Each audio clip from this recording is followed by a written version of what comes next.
여러분 안녕하세요. 지구과학 시간입니다. 자, 우리 지난주 금요일, 토요일, 일요일 코로나 검사 받느라고 우리 2학년 친구들 너무 고생 많았어요.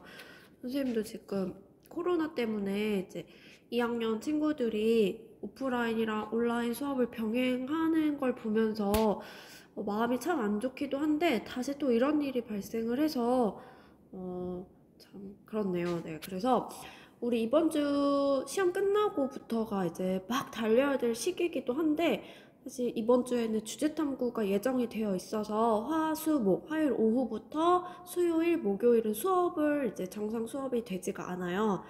그래서 일단은 이번 주 일정 한번 소개를 하고 그리고 수행평가 일정에 대해서 한번 이야기를 해보도록 할게요. 자리가 있을까요? 일단은 이번 주 월요일부터 월, 화, 수, 목, 금이 있죠?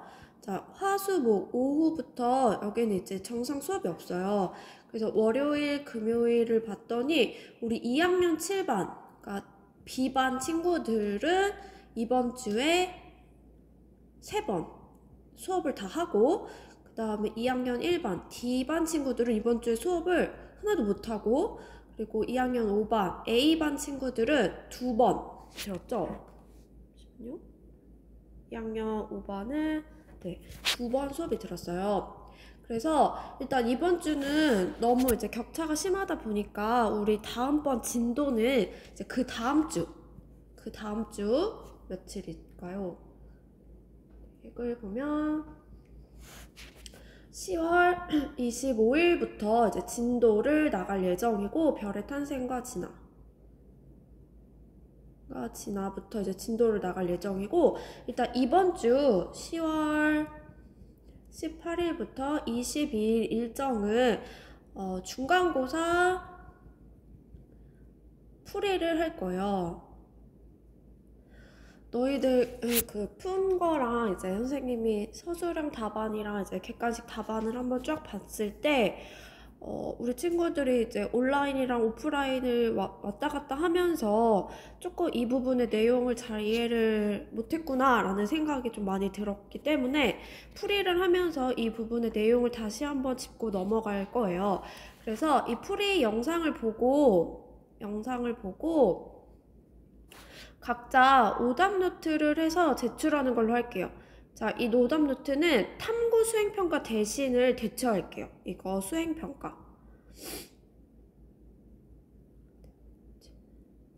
그래서 우리 사실 HR도 탐구 수행평가를 봐야 되는데 이거 수행평가 대신에 오답 노트 하는 걸로 대처할게요. 그래서 이거 10점 만점이에요. 그래서 자기가 틀린 거 영상 보면서 다시 한번 풀어보고 왜 틀렸는지 그리고 내가 뭘 실수했는지 그리고 이 문제를 풀 때 어떤 개념이 들어가는지 등등 해서 이제 과탐 오답 노트를 해서 선생님한테 각자 양식은 자유롭게 하고 자기가 틀린 문제 정확하게 오답 노트 해서 이거 이제 기한을 줄 테니까 오답 노트를 일단 이번 주에 작성하는 걸로 하고 얘는 HR도 수행평가 대신에 대처할 거예요. 알겠죠? 대체할 거고 그리고 일단은 2주 동안 10월 말까지 온라인 수업 요거 진도 나가고 11월 달에 오프라인 등교를 하면은 바로 그 광고 기후변화 대체 포스터 만드는 거 15점짜리 수행평가 진행하면 2학기 수행평가가 아마 끝날 예정이에요. 그래서 일단은 이번 주 2주 10월 2주나 3주 동안에는 중간고사 풀이랑 그 다음에 별의 진도 요거 나간다라고 생각하면 될 것 같고 그리고 지금부터 하는 풀이 영상은 오답 노트로 제출해서 수행평가에 점수를 반영하겠습니다.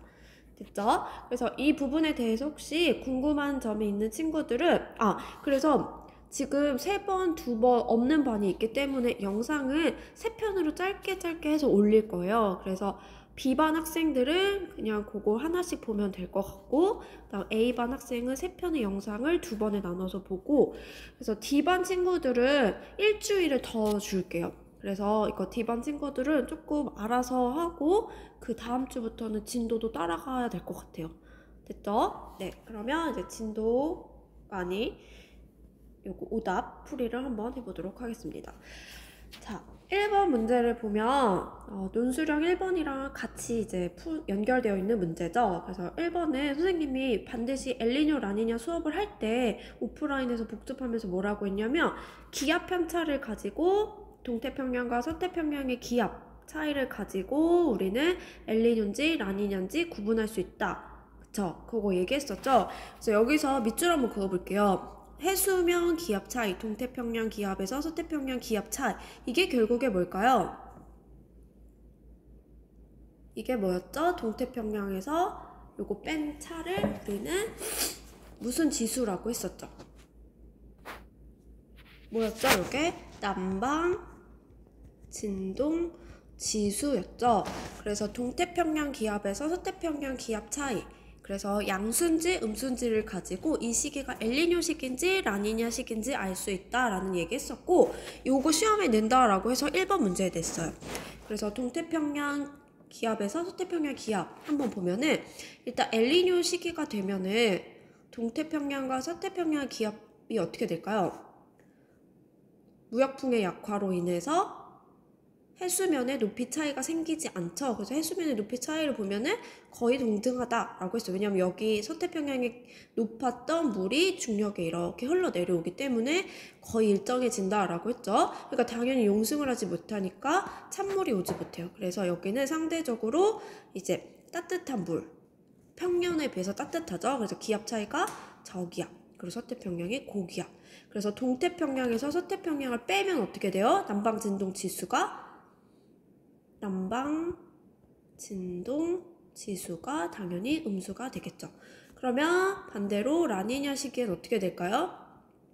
동과 서태평양을 그려보면 고기압, 저기압이 되니까 난방 진동 지수는 양수가 되겠죠. 자, 그러면 그래프를 보면은 지금 이렇게 기압 차이가 플러스 값이, 편차 값이 플러스가 된다라는 거, 이 시기에는 라니냐 시기가 되는 것이고, 음수를 가지고 있는 이 시기는 엘니뇨 시기가 되겠네요. 자, 그래서 가 그래프는 이렇게 해석을 해주면 되고, 나를 봤더니 태평양 적도 부근 해역에서 기역과 니은 중 한 시기에 관측돼 밑줄 쳐볼게요. 수온 약층이 나타나기 시작하는 깊이의 편차래요. 자, 수온 약층이라고 하는 거 우리 공부 많이 했었죠? 따뜻한 물, 위에 있는 표층의 물과 심층의 물의 경계다. 그래서 수온이 급격하게 변하는 층이라고 생각하면 되고, 수온 약층이 얕아지면 어떻게 되는 거야? 얘는 수온 약층이 얕아지면 깊이가 즉 얕을 때 수온 약층이 이렇게 올라왔을 때 용승이 활발한 거죠. 그러니까 일단은 동쪽에 이 지수를 보게 되면 플러스 값을 보이고 있고 서태평양 지역은 마이너스 값을 보이고 있어요. 자, 플러스 값을 보이고 있다라는 소리는 수온 약층의 깊이가 깊다라는 소리가 되겠죠. 수온 약층이 이렇게 깊어졌다라는 거야. 원래는 용승 때문에 얕아야 되는데 수온 약층이 깊어졌구나. 그럼 이 시기는 용승이 활발하지 않은 시기가 되겠구나. 따라서 이것을 보고 우리는 이 시기가 엘니뇨 시기구나 라는 거 파악하면 되겠죠. 그쵸? 그래서 지금 이 문제를 해석을 할 때는 지금 해수면 기압 차이를 가지고 난방진동 지수를 물어보니까 엘니뇨인지 라니냐인지 파악을 해야겠네 라는 거 하나 잡고, 두 번째 수온 약층이 나타나기 시작하는 깊이의 편차니까 지금 용승이 일어났냐 안 일어났냐를 가지고 판단하면 될 것 같아요. 되겠죠? 자, 그럼 기억부터 볼게요. 동태평양 적도 부근 해역에서 구름의 양, 얘들아 구름의 양을 물어봤다라는 거는 저기압이 어디가 더 강하냐라고 물어보는 거죠. 자, 그러면 동태평양에서 저기압이 배치된 엘니뇨 시기가 당연히 구름의 양이 훨씬 많겠죠. 그러니까 기역이 니은보다 적다가 맞겠죠. 그 다음에 니은 볼게요. 나에서 평면에 비해 동태평양 적도 해역에서 혼합층의 두께라고 하는 건 뭘까? 얘들아, 혼합층의 두께. 표층에 있는 물을 말하는 거죠? 그쵸? 그러면 동태평양 적도에서 표층 두께가 깊은 거는 당연히 용승이 더딘 엘니뇨 시기가 되겠죠. 그래서 나에서 평면에 비해 동태평양 적도역에서 혼합층의 두께는 어떻게 될까요? 동태평양에서 용승이 약하니까 어때요? 지금 보세요. 원래는 여기가 이렇게 표층이고, 원래 같은 경우는 용승이 일어나면 수은 약층이 이렇게 같이 올라오니까 깊이가 얕죠. 여기가 혼합층인 거야. 그러니까 원래 상태일 때는 동태평양에서 혼합층의 두께가 얕고 서태평양에서 깊다라고 볼 수 있는데 지금 나 시기는 엘니뇨 시기가 됐으니까 용승을 못하고 요렇게 바뀌겠죠. 그럼 어때요? 평년보다는 혼합층의 두께가 감소한 게 아니라 두꺼워져야겠죠? 그렇죠? 그래서 니은은 틀린 보기가 돼요. 그 다음에 디귿. 평년에 비해 동태평양 적도해역에서 표층수호는 기역보다 니은식이 증가하는 거 맞죠? 용승이 더디니까. 그래서 답은 4번 이렇게 해주면 되는 문제였고, 자 논술형 1번은 얘들아 지금 원인과 그로 인한 결과값을 포함하라고 했죠. 자 엘니뇨 라니냐 결국에 누구 때문에 일어나는 거죠? 무역풍의 세계 변화 때문에 일어나는 거예요. 그죠? 그래서 무역풍이 강해지면은 당연히 에크만 수송이 강해지니까 해수면의 높이 차이를 만들고 그로 인한 용승이 일어나는 거죠. 그러니까 얘로 인해서 결국 뭐가 변하는 거야? 우리 동태평양 기준 잡는다라고 했죠. 그러니까 동태평양의 수온이 5도 이상 올라가면 엘니뇨, 낮아지면 라니냐라고 오프라인 복습할 때 너무 크게 칠판에 써놨던 내용 중에 하나예요. 그죠? 그래서 이렇게 무역풍의 색이랑 동태평양 해수면의 온도가 5도 이상 올라가냐 내려가냐 요거 써주면 다 맞게 해줬어요. 자, 그래서 나는 엘니뇨 시기니까 당연히 니은이라고 해줘야겠죠. 네, 그래서 1번과 논술형 1번을 이렇게 풀이해봤고, 자 2번 문제 보면 복사평형 상태. 자 이것도 보면 복사평형 상태라고 하는 거 들어오는 것과 나가는 입사량과 방출량이 일치하는, 그죠? 그것을 말하는 거예요. 그죠? 자 그러면 이런 문제 풀 때 어떻게 풀면 된다라고 했냐면 우주 측면, 대기 측면, 지표 측면에서 들어오는 양과 나가는 양을 똑같이 계산해봐라 라고 했었어요. 자 그럼 일단 지표 측면부터 한번 해볼게요. 자 들어오는 거 EF, 나가는 거 D죠. 자 그럼 해보면 E 더하기 F는 D. 자 대기 측면에서 해볼게요. 자 대기 측면에서 들어오는 건 누가 있냐면 C랑 D가 있는데, 자 C 플러스 D라고 한 친구들은 아마 틀렸을 거야. 왜? D가 전체적으로 흡수하는 게 아니라 이 D에서 누가 빠져나갈까요? 그쵸, A가 빠져나가고 있기 때문에 결국 흡수하는 순수량은 D-A의 양이 흡수될 거야. 될까요? 그럼 식을 어떻게 세울 수 있을까요? C 플러스 D-A는 나가는 게 뭐야? BF죠? 그래서 B 플러스 F가 나가는 양이에요. 그래서 식을 1번식, 2번식 만들 수 있고 우주 측면에서는 지금 나가는 양이 표시되어 있지 않기 때문에 식을 세울 수가 없죠. 그래서 1번, 2번 식을 세운 걸로 이제 방정식을 한번 풀어보면, 자, E 플러스 F는 D5. 자, 요것도 한번 해보면 B 플러스 F 플러스 A 빼기 C는 D 이렇게 풀 수 있죠.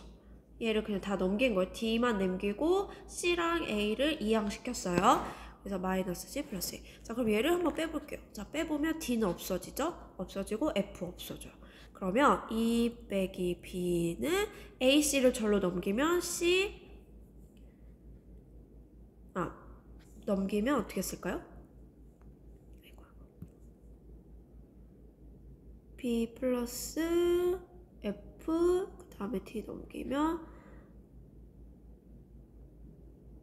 A 빼기 C죠? 그러면 이제 얘를 빼주면 E 빼기 B 빼기 A 플러스 C는 0 이렇게 되니까 AC를 절로 넘기면 결국 E 빼기 D는 A 빼기 C 라는 요 식과 똑같아지죠. 그래서 기억은 맞는 보기예요.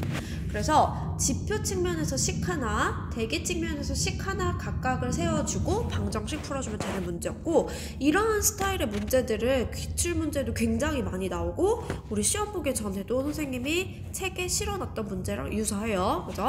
다음 2번 보면, 니은 보면 온실기체가 증가하면, 얘들아 온실기체 특징은 뭐라고 했죠? 적외선의 흡수량이 크다라는 게 특징이죠. 그러니까 대기와 지표의 기온을 올린다라고 했었어요. 그래서 온실기체가 증가하면 당연히 흡수량 D랑 F가 당연히 증가하겠죠. 얘들아 지금 여기서 D 흡수하고 다시 흡수된 열이 이렇게 들어가고 다시 지표를 가열시키고 가열된 열이 방출되는 이 사이클 자체가 온실 효과를 일으키는 사이클이라는 거 공부했었죠. 그래서 그거 물어보는 문제였어요. 당연히 맞는 보기고. 디귿, 가시광선 단파분의 적외선 장파는 F가 2보다 크냐 작냐를 물어봤는데, 자, 적외선 흡수량은 당연히 얘겠죠. 얘는 뭐야? 태양 복사니까 단파잖아, 얘들아. 얘는 단파, 얘는 장파니까 당연히 누가 더 커요? F가 훨씬 크겠죠? 그래서 답은 5번. 이렇게 해주면 되는 간단한 문제였고, 요 식만 세울 수 있으면 풀 수 있었던 것 같아요. 그죠? 그래서 자, 이거 오답 노트 할 때는 얘들아, 일단은 1번에서는 엘니뇨, 라니냐의 개념 확실하게 잡고, 남방진동 지수가 뭐다 라고 하는 거 확실하게 잡고, 수온약층의 개념까지 좀 잡아두고, 그 다음 2번을 풀 때는 복사평형의 의미, 그리고 열수지, 각각의 대기랑 지표에서 어떻게 들어가고 나오는지 구할 수 있으면 되겠습니다. 자, 그다음에 이제 3번 문제 볼게요. 자, 3번. 그림은 별 A에서 D를 HR도에 나타낸 것이다. 자, 이거 우리 HR도 많이 공부했었죠? 왼쪽으로 갈수록 증가하는 온도, 오른쪽 위로 갈수록 뭐예요? 절대 등급, 다른 말로 광도, 밝기죠? 자, 그랬을 때 자, 왼쪽 위 대각선으로 올라갈수록 이 하나의 큰 띠가 생기는데 얘가 주계열의 위치라고 했었어요. 그죠? 한번 해볼게요. 광도는 A가 D보다 몇 배 더 크냐라고 물어봤어요. 자, A가 여기 있고 D가 여기 있네요. 자, 광도를 묻기 위해서는 우리는 요 축을 봐줘야 되죠. Y축 봐주면 지금 절대 등급의 차이가 15등급의 차이예요. 그죠? 자, 우리가 기억 문제를 볼 때 5등급의 차이는 밝기가 10의 제곱 100배가 난다라고 했고, 자, 10등급이면 어떻게 해야지? 배수 2.5배씩 커지는 거니까 10의 4승배. 근데 지금 몇 배야? 15등급이니까 10의 6승배가 되겠네요. 그죠? 그래서 A가 D보다 10의 6승배가 크다라는 거 맞는 보기가 되고, 니은 반지름은 B가 D의 몇 배냐 물어봤어요. 자, 반지름 물어봤네. 자, 반지름을 알기 위해서는 우리는 뭘 알아야 될까? 그쵸? 광도를 알아야 돼요. 광도는 R제곱 T 4승에 비례한다 라고 했으니까. 그쵸? 그럼 우리 비례식 표 한번 그려서 볼게요. 지금 B랑 D를 물어봤으니까 B, D 해보고 광도 한번 보면 B가 마이너스 5등급, D가 5등급이에요. 자, 몇 배 차이죠? 10등급 차이니까 10의 4승배의 광도 차이가 나는 거죠. 10의 4승 대 1 이렇게 풀어주면 되고, 그죠? 그러면 R제곱 T 4승을 곱했을 때 우리는 이 광도 값을 구해야 돼요. 자, 근데 아직은 R은 모르니까 T 온도 B를 한번 볼게요. 자, 얘는 6000켈빈이고 B는 12000켈빈이겠죠. 몇 대 몇이에요? 2대 1이죠. 2대 1에 4승배를 해주면 16대 1이야. 그러면 R제곱을 알 수 있겠죠. 어떻게 알 수 있을까? 16분의 10의 4승 대 1을 해주면 될 거 아니야. 그쵸? 자, 그러면 얘를 가지고 R제곱을 가지고 R의 B를 구해보면 루트 씌워주면 4분의 10의 제곱 대 1이 되겠죠. 계산해주면 결국에 25대 1이 되겠네요. 그래서 B가 D의 25배이다. 맞는 보기네요. 그죠? 그 다음에 별의 수명을 물어봤어. 자, 수명이라고 하는 거는 주계열에서 어떻다라고 했지? 얘들아? 나이는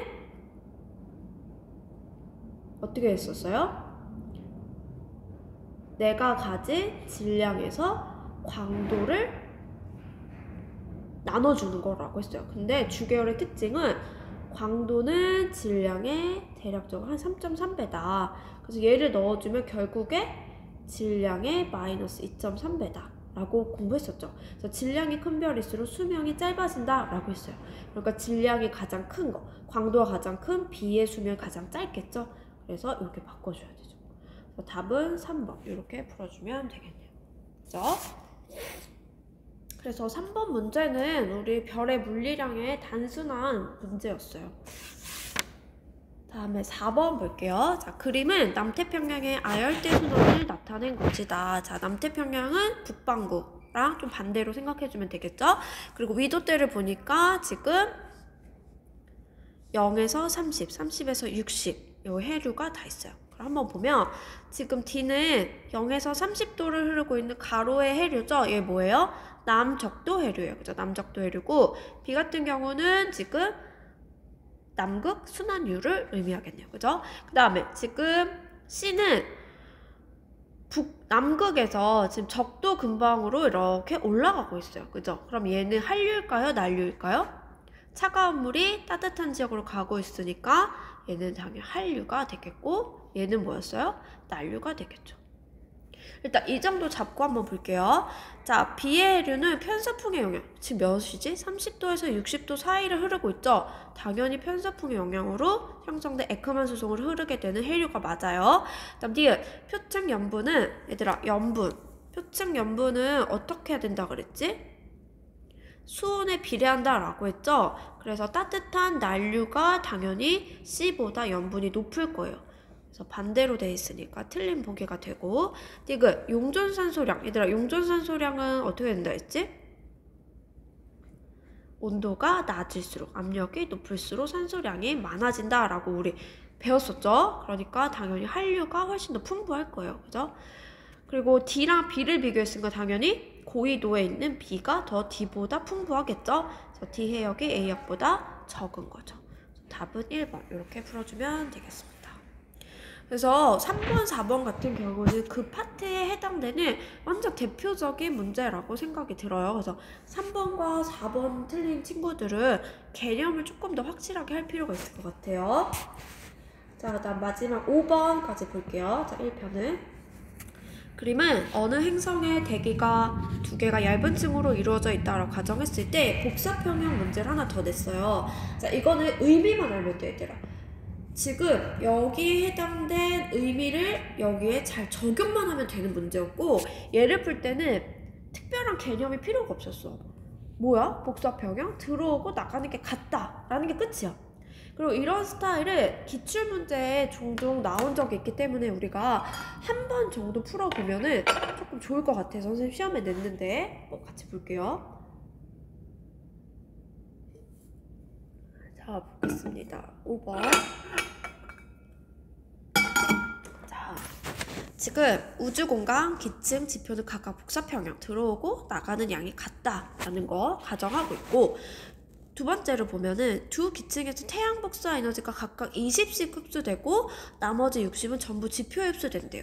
자, 이거 보면은 기층에 20씩 흡수된대. 그러면 100이라는 애가 들어왔어. 그치? 얘들아, 들어오고 여기에 나가는 양 A죠. 그럼 여기서 식을 어떻게 하나 쓸 수 있을까? 100은 A다.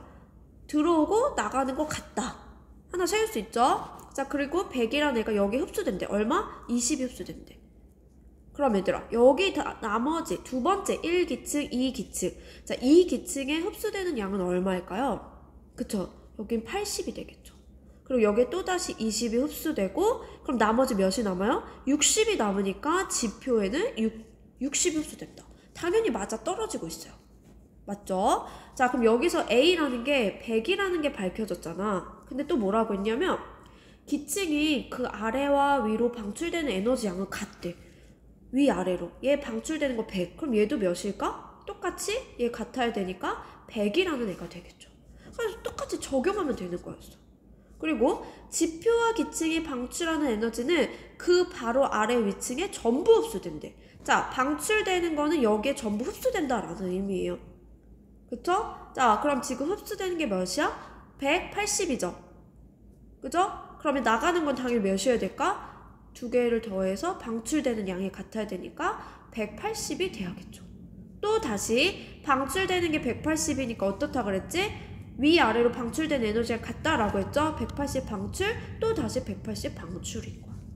그럼 또 다시 어떻게 해야 돼요? 흡수 60, 흡수 180, 두 개 더한 게 방출되는 양과 같아야 되니까 B는 뭐가 될까요? 240이 되겠죠. 이해될까요? 그래서 당연히 적용만 하면 되는 문제였어요. 그럼 이제 보기만 해석하면 되겠죠. A와 B의 차이는 얼마일까? A가 100, B가 240이니까 차이는 120. 맞아요? 아니죠? 140이죠? 그래서 기억은 틀린 보기가 되고 상부기층과 하부기층이 방출하는 에너지 차이는 얼마냐라고 했어요. 자, 상부기층이 방출하는 볼게요.